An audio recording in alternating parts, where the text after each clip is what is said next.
Okay, I'll now hand over the presentation to Saurabh.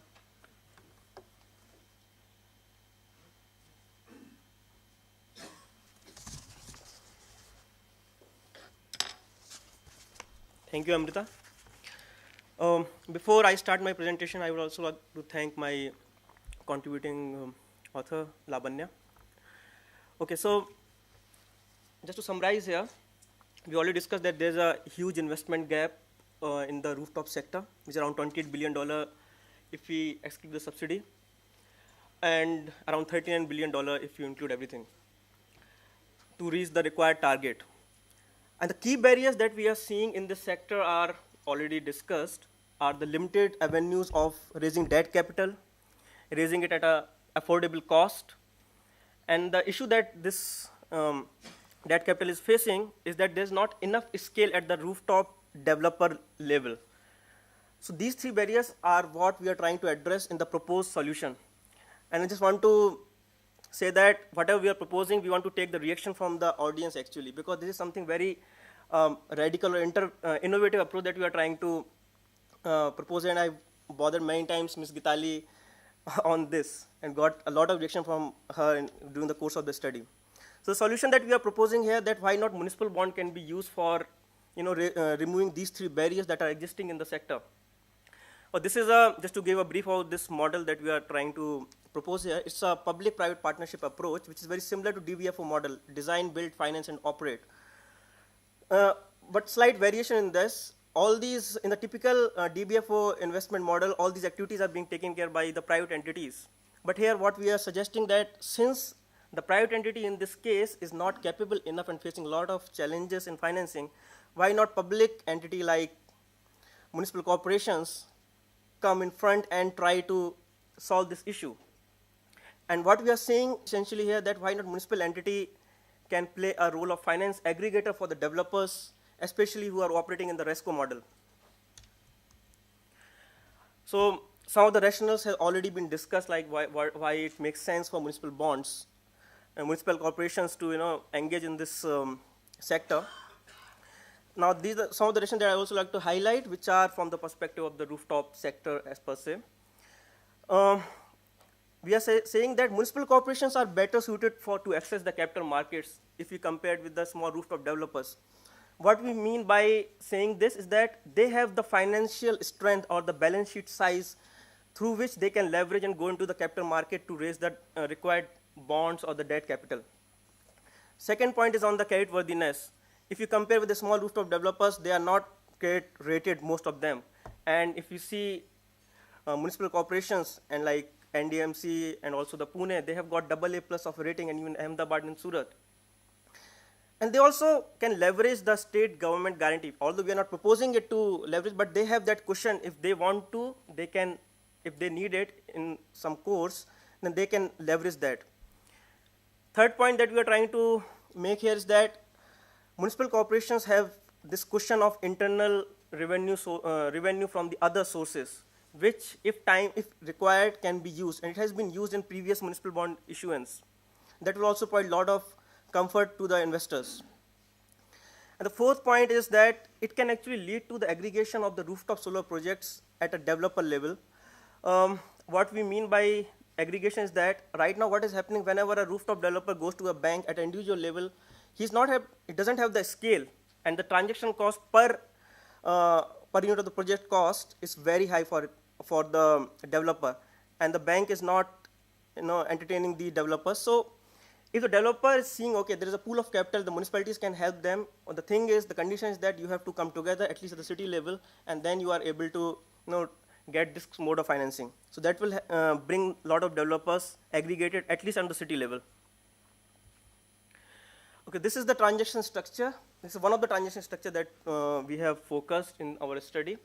So if you see the middle block, which is the in the left side, which is a corporate municipal entity, SEBI has given a lot of guidelines how to form this, and we are calling it a CME or the master SPV in this case. This SPV will be responsible for raising the bonds in the market, and it will enter into the capital lease mechanism with the project SPVs. And then project SPVs, solar asset will be transferred to these project SPVs in the form of capital lease arrangement, and to provide the comfort to the CME and also some kind of cushion to the investor as well. We are suggesting that there should be some kind of advance payment or some kind of security fee that has to be given to the CME upfront. Then the rest of the model is very similar to the RESCO model, where the project SPVs, after getting the debt capital from the CME, they will sign PPAs with their respective consumers. And then the slight variation that we are trying to show here is that there will be an escrow account, so that the PPA payments are held into that escrow account, and so and the CME will be able to take out this lease payments from that escrow account, and rest of the payments from the PPA payments will go to the project SPVs. So we also try to see a lot of domestic institutional investment through the debt route into the rooftop sector. So right now what we are seeing that there are only HNIs who are participating in the rooftop sector, and some private equity players, and very limited amount of debt capital that is there. And most of the domestic institutional investors, like, they have the potential of around $18 billion of investment through debt mode only. And also the NBFCs, same kind of potential, $18 billion that we're talking about. And then we have development agencies. They are not able to invest in this sector because there are not enough avenues to enter into the rooftop sector. So in one of the study that the Climate Policy Initiative did last year, the potential is around 56 billion only at the domestic level. Other impact will be on the cost of rooftop solar power, which can be around 11%. And so what we are saying here is that if you see the recent green bond issuance, the coupon rate or the cost has been around 9.3%. And if you see the recent example of Pune Municipal Corporation, it's around 7.5%, the bond that they have raised. So it can actually lower the cost of solar power as well because of the cheaper debt cost. And also what we are seeing that the bonds that are raised through the debt capital which are raised to the bond instrument, the tenor that we have seen, they are like very long, like it can go up to 15 years as well. We have seen the IREDA bond also, which was around 15 years. The third point that we are trying to make here is that, okay, so it can also help municipal corporations to build their capacity to access the capital market. It can be it's not a very huge project also, not much of a risk is there.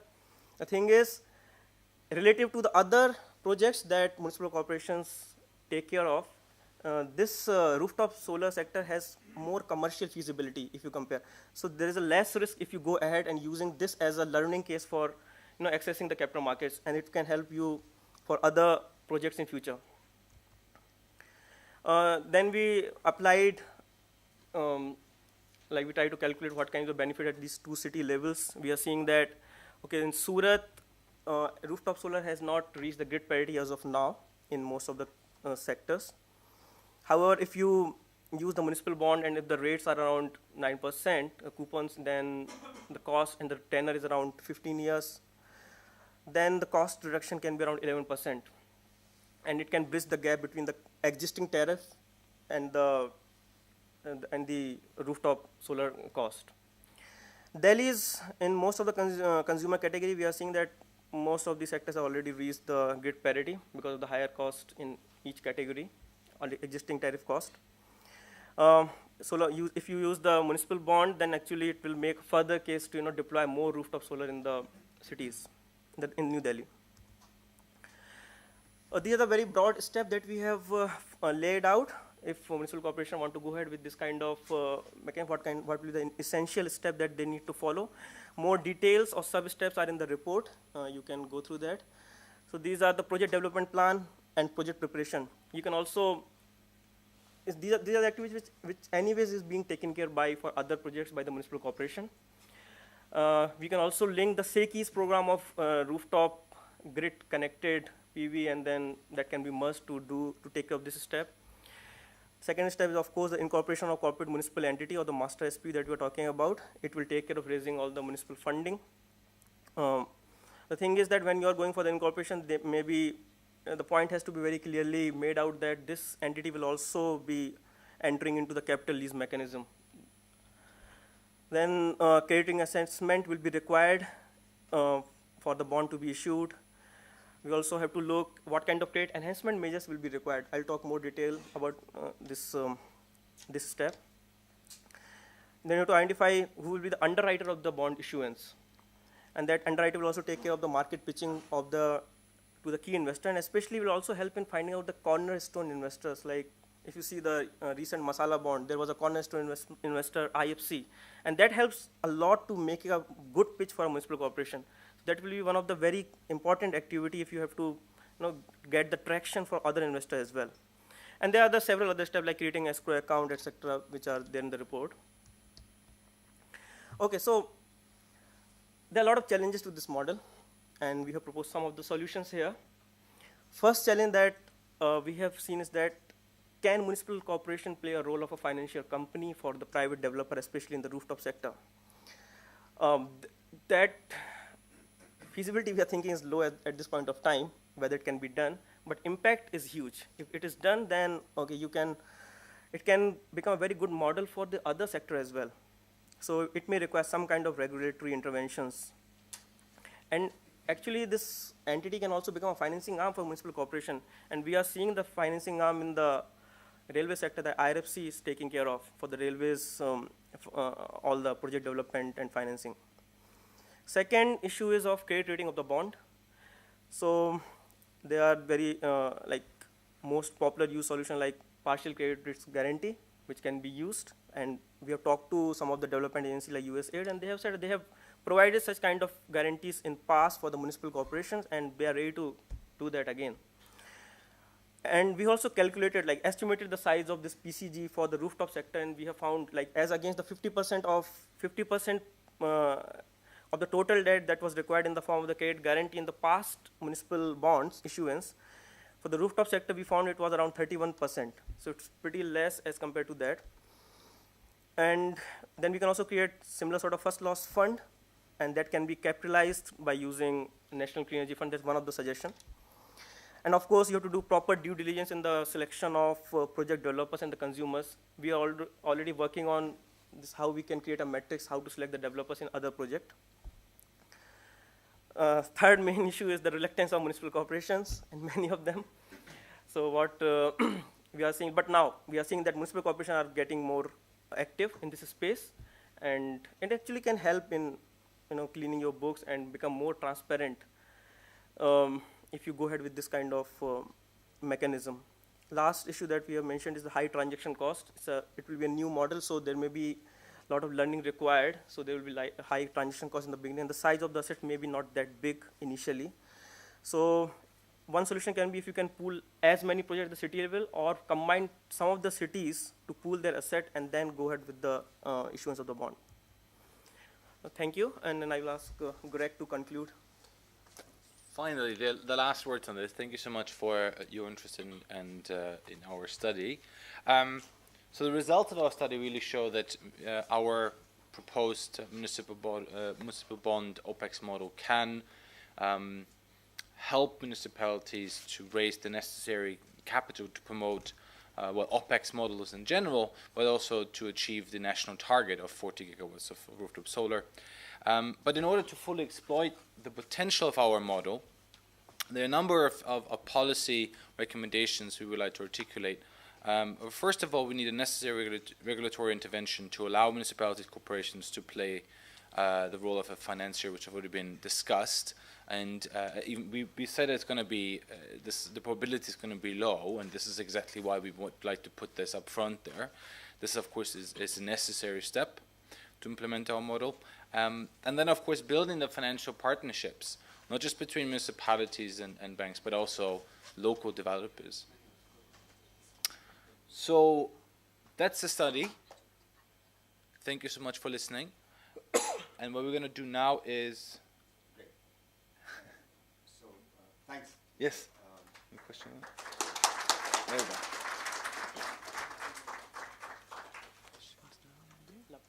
We have a slight change in the order of the program. We're very delighted to have Ms. Sharmila Chawale here, and unfortunately, she cannot stay for the panel discussion because of some important and urgent meeting. But thank you so much for coming and agreeing to come.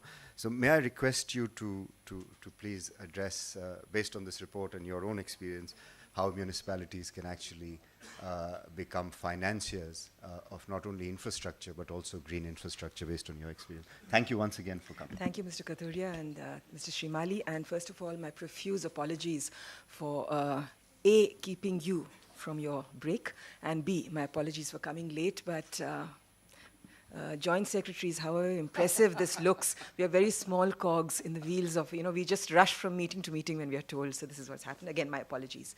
I've read this report, and actually it's a very opportune time for me to talk about this, because those of you who are following it would be aware that the day before yesterday, Pune municipal bonds were launched.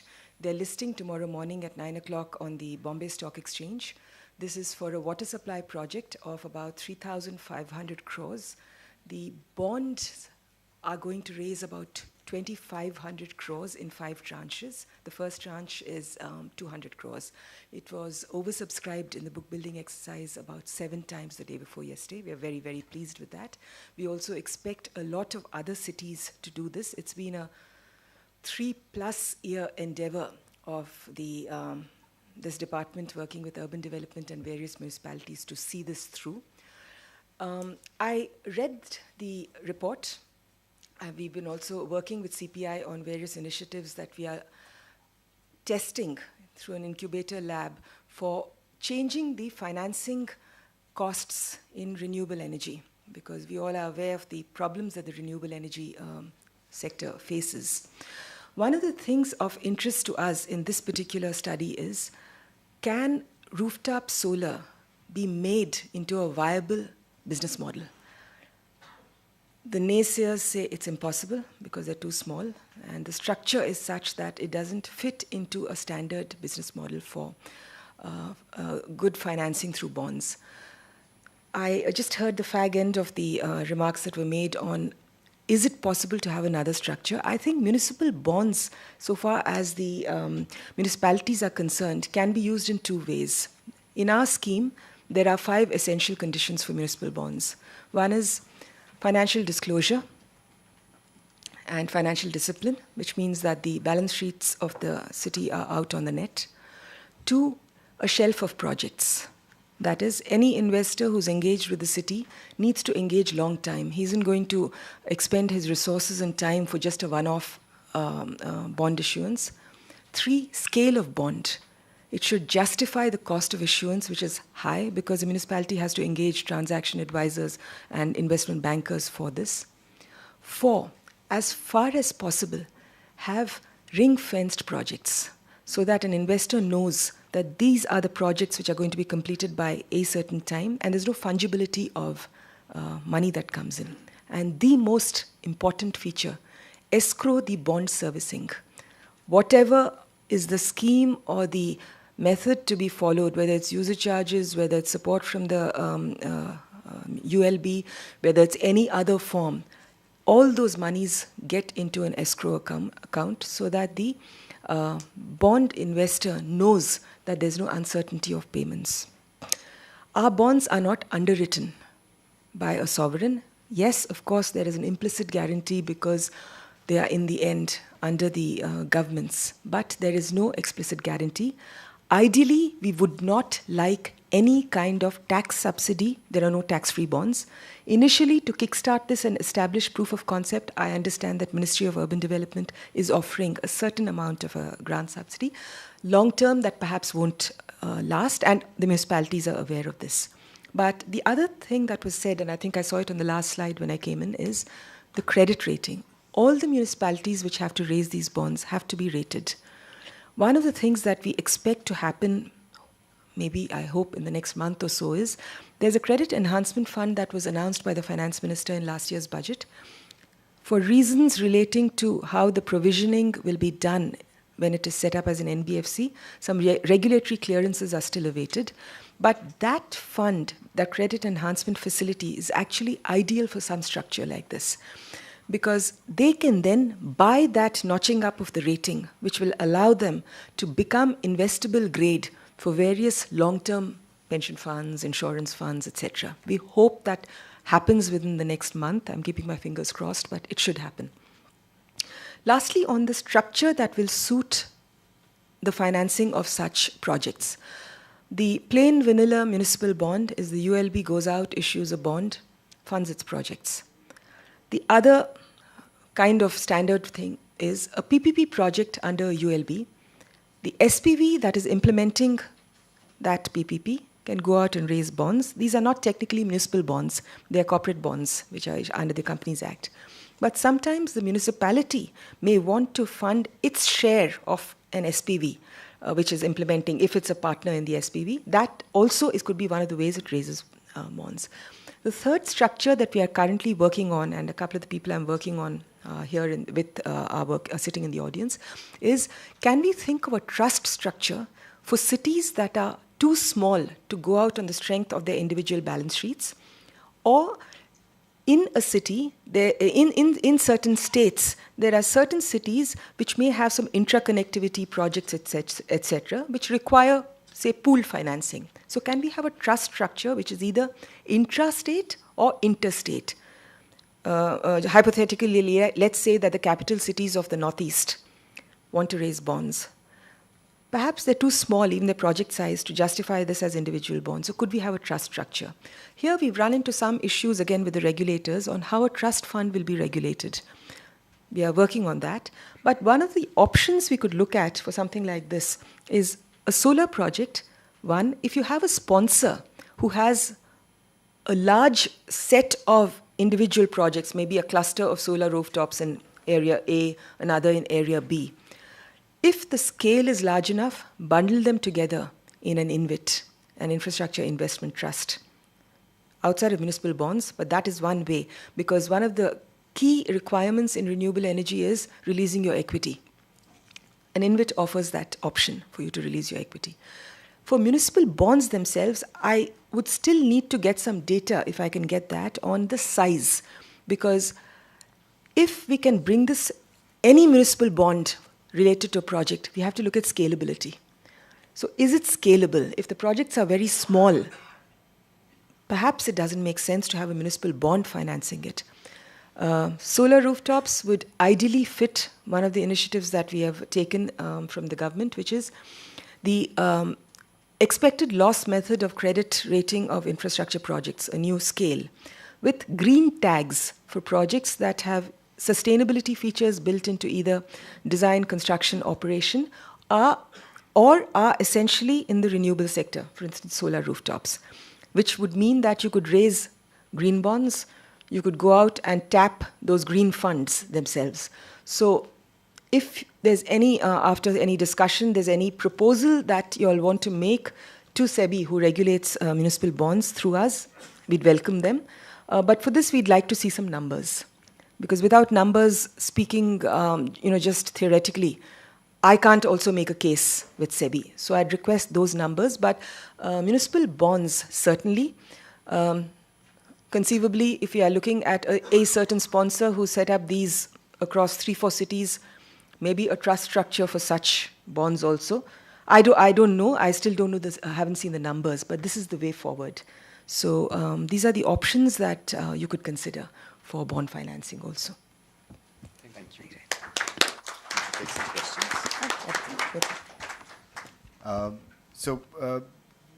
Ms. Sharmila Chawale has agreed to take a few questions before we break.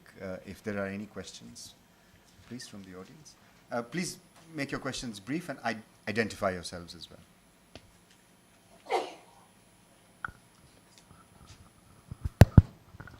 Ma'am, my name is Chetan Pathak. I am from BSES Rajdhani. We are a DISCOM operating in Delhi.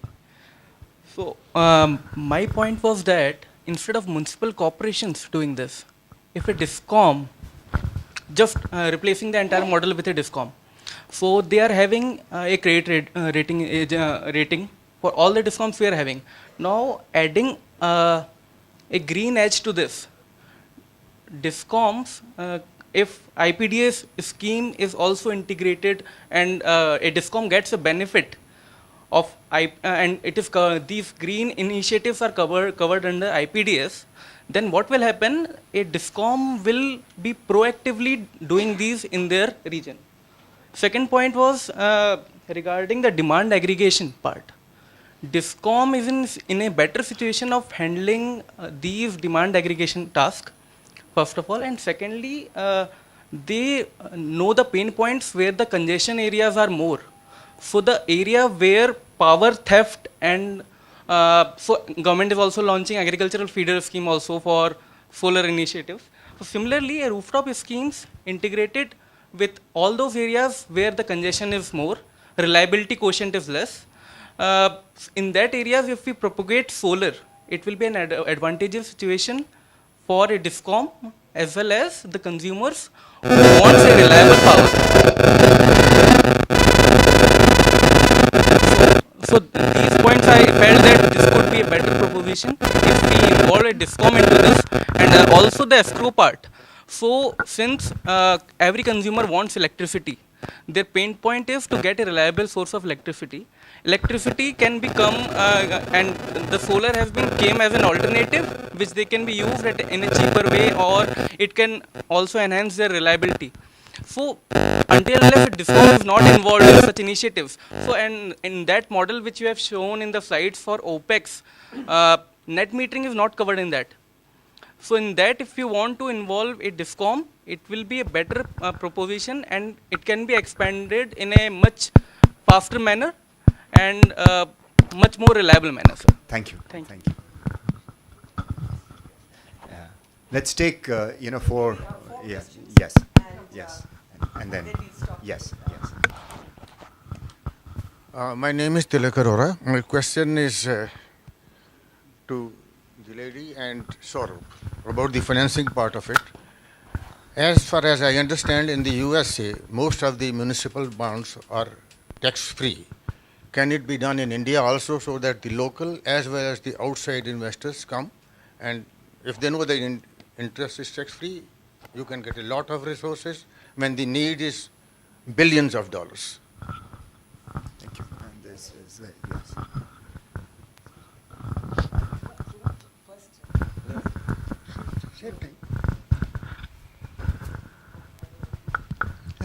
I just want to know as to why in India solar power has been indicated only with solar PV. There are solar thermal technologies available which do not need any land, and you can set up thousands of megawatt on the eastern coast of India where very great depths are available near to the land. This proposal was given about 20 years ago, but there is a point which you may like to clarify. The PPA could not be signed because Government of India refused to give counter guarantee for the payment. And the banks which wanted to give the loan, they refused to give unless under counter guarantees are available.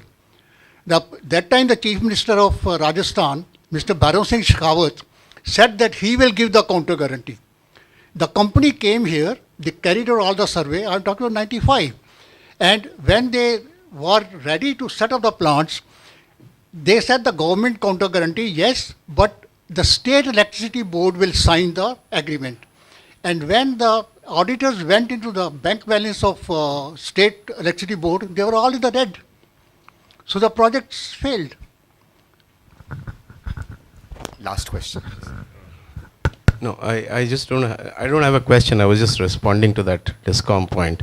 The DISCOMs may be there, but this is an initiative for municipalities, and it's also important to look at. If while the DISCOMs can do it, the municipalities can also be attempted. Just one small point.